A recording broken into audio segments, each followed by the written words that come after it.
everyone, and welcome to our 2014's Women Equality Day event. We are delighted to have you here to participate and share with us on this beautiful occasion. Thank you for coming. To those who are viewing this from the field in various parts of the country, as well as throughout Federally Employed Women National Organization, we welcome you and thank you for joining as well. My name is Kene Boyer-Black. I am president of Widening Opportunities for Women, affectionately known as WOW, which is HUD's chapter of Federally Employed Women. I am joined by Tanya Watson, WOW's vice president, and also HUD's Federal Women's Program Manager. Tanya serves in two very important roles, and please thank her when you see her and give her a hug. She's our advocate. FEW's commitment is working for the advancement of women in government. Simply put, we want women to have equal opportunities as men have in the federal workforce.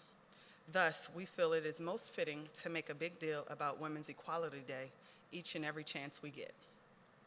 This year, our theme is I Am Every Woman, meaning we are representing women of every race and ethnicity. We are one. Equal opportunity is important for all. We are honored to have Karen Newton-Cole of the Office of the Chief Human Capital Officer. She is a proponent and leader of HUD's Diversity Council. Her efforts here at the agency need no introduction. We are also honored to have FEW's very own national president, Michelle Crockett, here with us this morning. She will be introduced after Karen renders our opening remarks. And this afternoon, please join us for a panel discussion with a few of HUD's female leaders. We will be taking audience questions, and we also will have some questions that we've already created for our speakers. Prepare yourself to be challenged, excited, and inspired. And before I hand over to Karen Newton-Cole, I want to say once more on behalf of WOW and the Federal Women's Program, welcome, and it is a pleasure to have each of you here.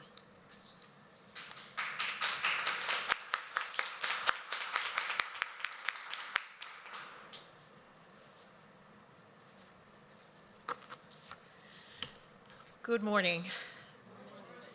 It's great to be here this morning. You know, every day when I wake up and I come into HUD, I know that it's going to be a new experience. And part of that experience is what happens in HUD and the people we serve. But the other part of that experience is more personal than that. It is a personal pleasure for me to be in service and to be a woman executive here at the U.S. Department of Housing and Urban Development. As many of you may know, I have been an executive here at HUD for almost 17 years now. So for me, it marks a particular responsibility to talk to people about what it means to be a woman and to be a part of organizations and help organizations in terms of what being a woman in federal government means, but just being a woman altogether means. And this is what that day is about. The women's suffrage movement, if you will. When a bill was introduced in Congress back in 1878 to create equality for women, and it wasn't passed until 1920. And then yet again, it wasn't fully recognized with the passage of another bill at the behest of a woman, Bella Abzug. And when we talk about women's suffrage and we talk about women equality, and that is just a brief lineup of the history, how long it has taken to get people to recognize women. But the fight about recognition of women is not over. One of the things that I also do, as was mentioned by Kene, was I also work with the Diversity Council. In the Diversity Council, we talk about a lot of issues here at HUD, and we try to support diversity in all of what we do. One of the things that I most recently learned about diversity is that if you have more than one person in a room, you have diversity. And diversity is not just because you have women mixed with men, or have Hispanics mixed with Caucasians, or have people with disabilities. Diversity actually exists when you have more than two people in a room. And that's because each person is unique and very unique in their views. And the lens in which they see the world is very different. And that is true of women too. While we talk about women as a whole and the things that we do as women, We bring to anything we do diversity when there's more than one of us in the place. It is not that we as women view the world the same way or treat the world the same way or react the same way, but rather we bring our own unique kind of special feel to whatever it is that we do. The fight for equality has continued over the last few years.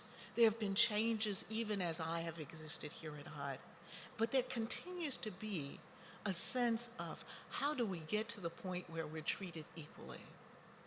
And that's very difficult because sometimes you get to a point where whatever it is that you see from day to day is what you actually think is normal, actually the way it should be. And it takes us sitting back and thinking about the things we do and how we do things in order to realize that equality is something that we're still reaching out our hands and trying to grasp and pull into us. This day is so important because it not only commemorates suffrage, the right to vote, and all of the things that come along with women's equality, but it also commemorates all of the efforts that we put forward.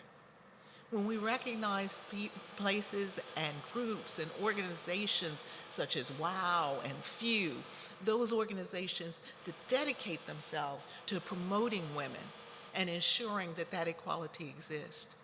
It's about women in the government, but it's not just about women in the government. It's about women all over the place. So Women Unite, as they said back in 1970 when they were doing all the marches. But it's not just about women. If you take some time and you back up from it and you think about it real close, it really isn't about just women. We're the embodiment of it at this particular time.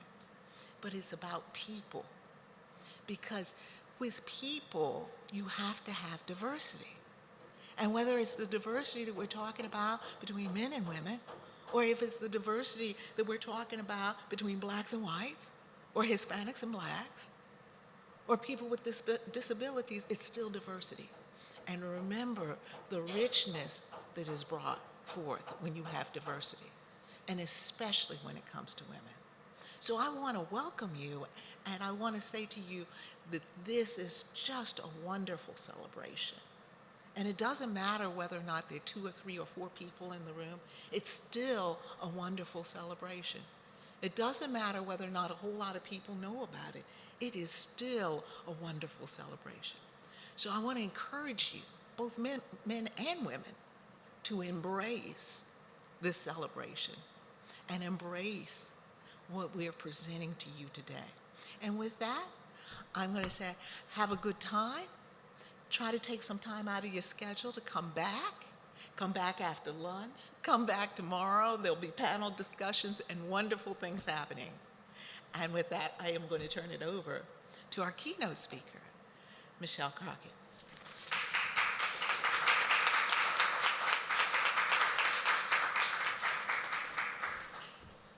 Thank you, Karen. Thanks for those. Can we get another warm welcome and applause for Karen?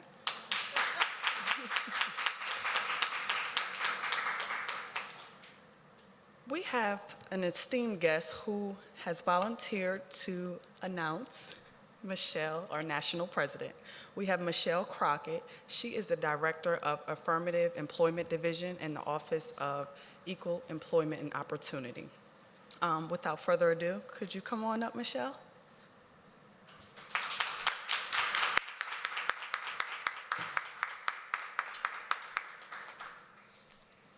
Thank you. I don't know about the volunteer, but being ex-military, we're always ready. So, Michelle A. Crockett has 25 years of federal service. She currently works as the national program director for EEO and diversity at NOAA. She provides guidance and counsel to managers and employees on equal opportunity and diversity. She seeks methods to resolve conflict at the lowest possible level and fosters awareness to promote diversity in the workplace. Michelle was installed as the FEW 22nd National President in July 2012 and was reelected on May 2014 to serve a second term. She is a lifetime member of Federally Employed Women and a founder of FEW's Seas and Skies chapter at NOAA. She has held several FEW chapter positions, including President, Special Events Chair, Regional Training Program Chair, and FEW's 40th Anniversary Gala Co-Chair. She serves 2 terms as FEW's National Vice President for Compliance. Michelle is active in community and working with various organizations to include LULAC, FAPAC, and others. Michelle has a BA in Business Administration from Georgia Southern University and a certificate in Equal Employment Opportunity Studies from the School of Industrial and Labor Relations in Cornell University.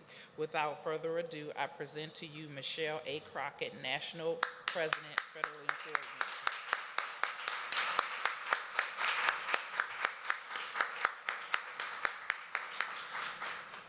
Thank you, Michelle. Thank you so much for that introduction. Hello. How are you? I don't know about you, but I am so excited, not just because today is Tuesday, but because today we get to commemorate Women's Equality Day. And for all of us, as Karen just shared, all of us have a challenge before us to seek not only inclusion, but equality for women and for all. Just to give you a little bit of background, as Karen indicated, at the behest of Representative Bella Abzug, in 1971, the U.S. Congress designated August 26th as Women's Equality Day. The date was selected to commemorate the 1920 passage of the 19th Amendment to the Constitution, granting women the important right to vote. The observance of Women's Equality Day not only commemorates the passage of the 19th Amendment, but also calls attention to women's continuing efforts towards full equality. If you think about that for a moment, from 1920 to 2014, I don't know about you, but I don't agree that equality is there for us as women. Have we achieved that goal? Just to share with you a little bit about my personal journey and how I got to where I am today. Speaking more in terms of becoming national president and beyond national president of Federally Employed Women, for the job that I get to do every day advocating for employees in the workplace, it really stemmed from my childhood. And just to share a little bit with you about that journey, I was raised in a small southern town, one of 7 siblings. And for me, the most powerful, the strongest woman I know is my mother.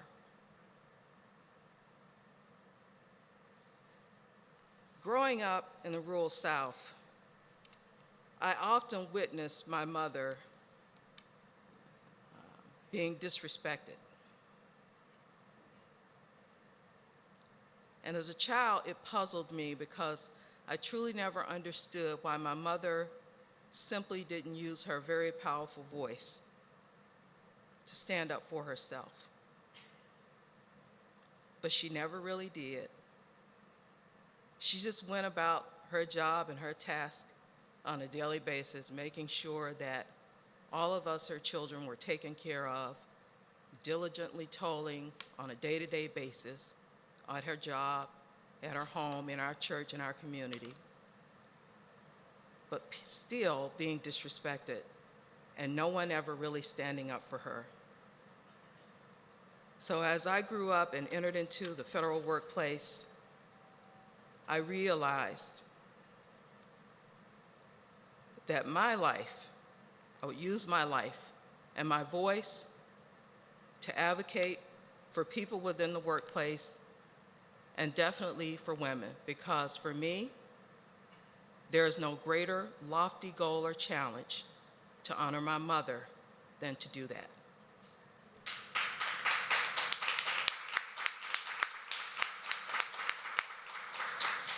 I've always known very early on, from the beginning of my career, and if you remember nothing I say to you today, remember this. You always want to be present in the room when a decision is being made that is going to directly impact you. And ladies, if you're not that voice in the room, you want to make sure you've got an advocate in the room. That's why I am so passionate about federally employed women, because when I stand and represent, I never ever stand and represent Michelle A. Crockett. I stand and represent our 4,000 members, and not only the members of federally employed women, but for all women in the federal sector as we continue to move towards equality, that important, lofty goal. How many of you are familiar with federally employed women? Well, for those of you who aren't, let me give you a little bit of background information about federally employed women. We're a private, nonprofit organization. We were founded way back in 1968 with the issuance of Executive Order 11375. That executive order instituted the Federal Women's Program. Our founders were very concerned at that time with the issuance of that executive order because they were concerned that federal agencies would not provide the proper resources to ensure that there was a strong, viable federal women's program. I'm happy to report that whereas we've made many strides in that area, we still have a very, very long way to go. Because all of you know that those challenges remain for us. Equal opportunity to training, access to training opportunities, access to promotions, awards, equal access. That's all we want. We want the playing field to be level for us. That's all we simply ask for. And we know that with the Federal Women's Program, we want to make sure that Tanya, where Tanya is, she's your Federal Women's Program Manager, that she has a seat at the table when there are decisions within your agency that are being made that will directly impact the employees, and more importantly, women within the federal sector. So the goals of our organization are simple. We advocate as a group to improve the status of women within the federal government, and we strive to eliminate sex discrimination. Why is that important? Just to share with you some recent statistics, women comprise 43.7% of the federal workforce. However, we only hold 32.7% of the senior executive service and 38.8% of GS 14s and above. So there you see the concern, and there you understand the challenge. And all of you should know that we have very important work ahead of us. If you were to ask me, what were some of the biggest barriers that I faced within my own personal journey and my professional career? And I would say it would be my thinking. My biggest challenge was my thinking and accepting that I can't do spirit. You see, because you know that will do you in every time, won't it? Think about today.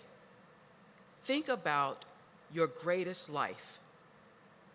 Think about the things in life that simply make you gasp.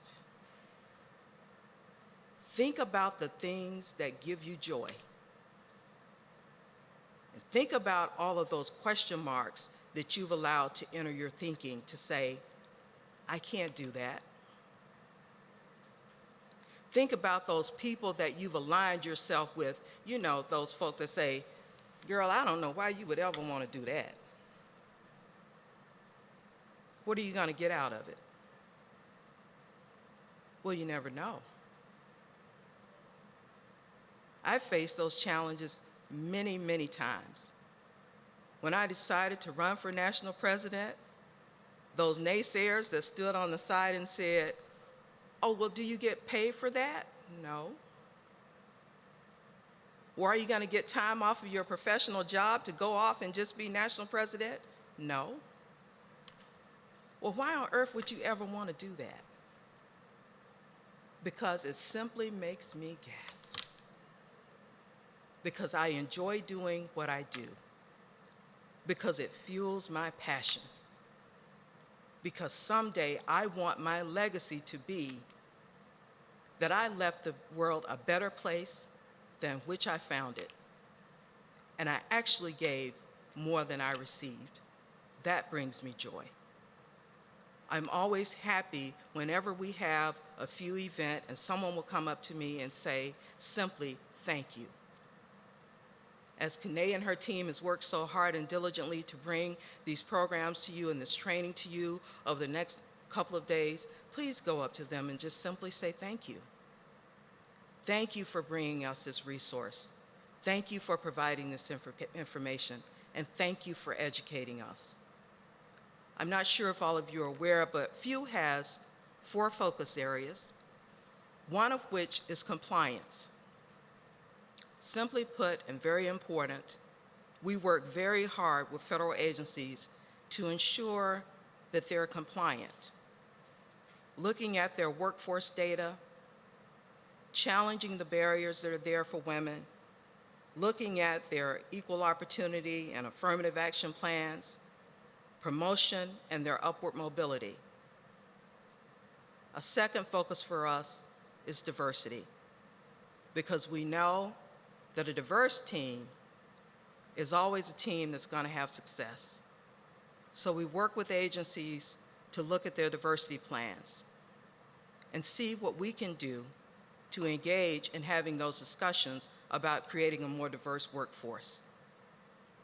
Our third focus area is our legislative agenda. We have a very aggressive legislative agenda. That agenda has 3 tiers. We focus on those issues that impact women within the federal sector. We focus on those issues that impact everyone within the federal sector. And we focus on those issues that impact women as a class. And why is that important? Because we want to make sure that our lobbyists is lobbying on the Hill and making sure that our concerns and our voice are being heard.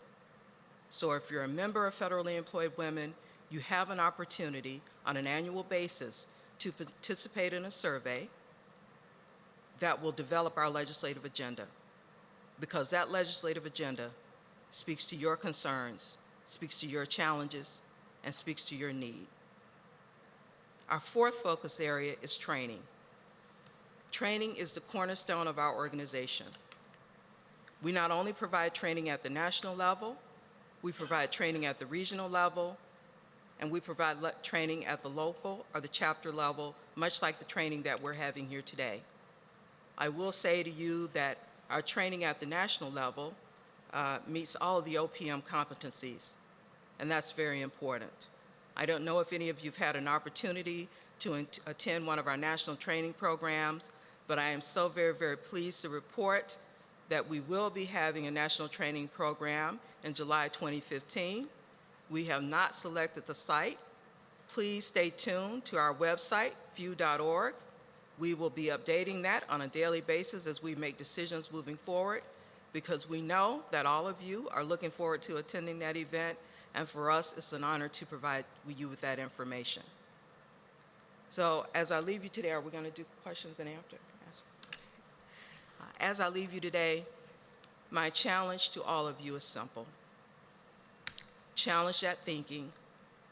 Challenge those thoughts in you that tell you that you cannot, because you simply can. You have to believe it before you can simply achieve it. If you're not a member of FEW, I challenge you to become a member. Make it a part of your organization, because it is your organization. Make sure that your voice is the voice that's being heard in the room, and if it isn't, make sure that that advocate is your voice. Thank you for your engagement.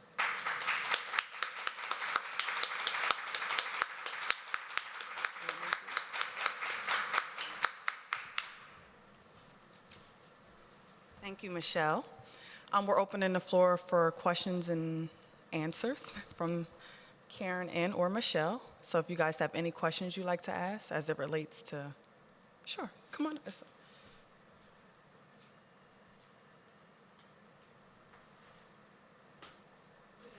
Good afternoon. Can you hear me? Good morning. I just want to thank you. Simply like you said, I appreciate your time. I appreciate you coming out. It's important to learn every day. And I thank you for coming to share your story. It was very touching to me, very encouraging. So if you would just give, my question is just to simply ask what goals and achievements do we have here at HUD with this organization, or with the different WOW and FEW, what have you. Can anyone share what kind of activities have been presented to HUD employees, women employees? Thank you. What's your name? My name is Regina. Regina? Yes. Petty. Thanks. Okay. Thank you.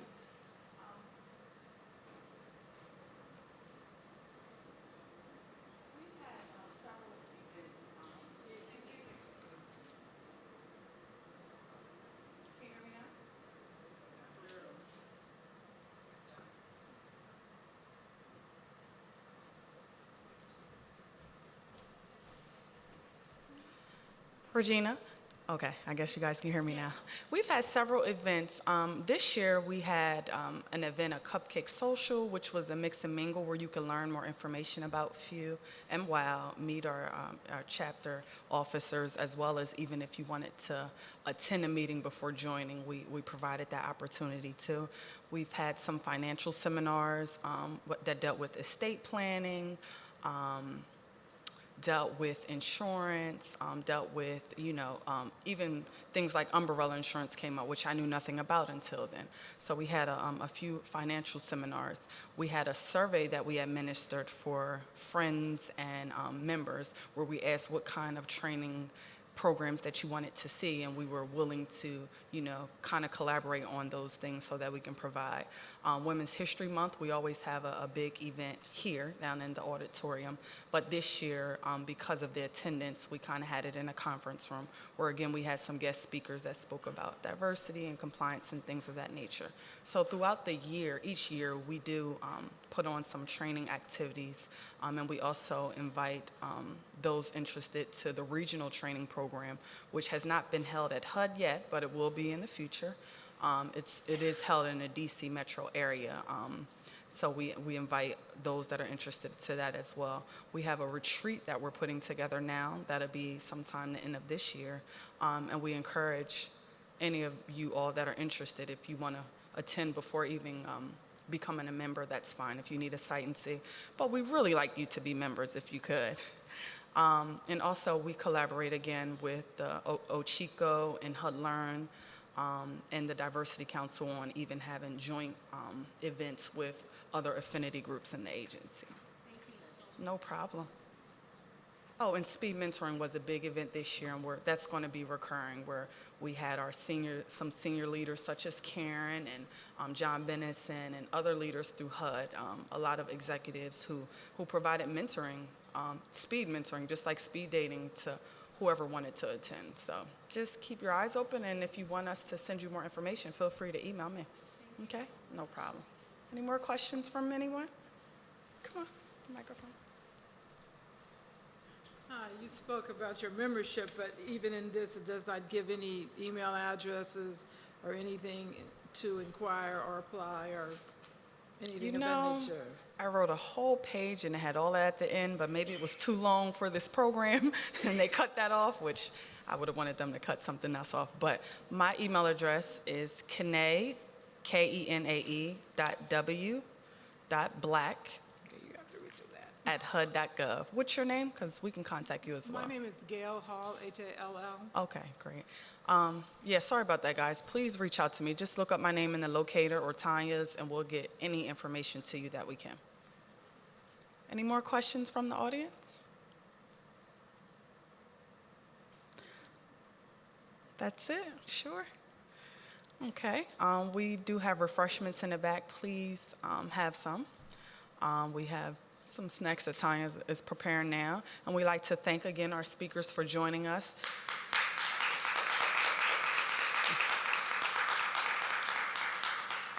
And if there's time in your schedule, please come back for our panel discussion this afternoon. And then tomorrow we'll have some more speakers from regional and national level, a few, as well as an EEO workshop, which will be provided by ODEO. Okay? Thank you. Thank you.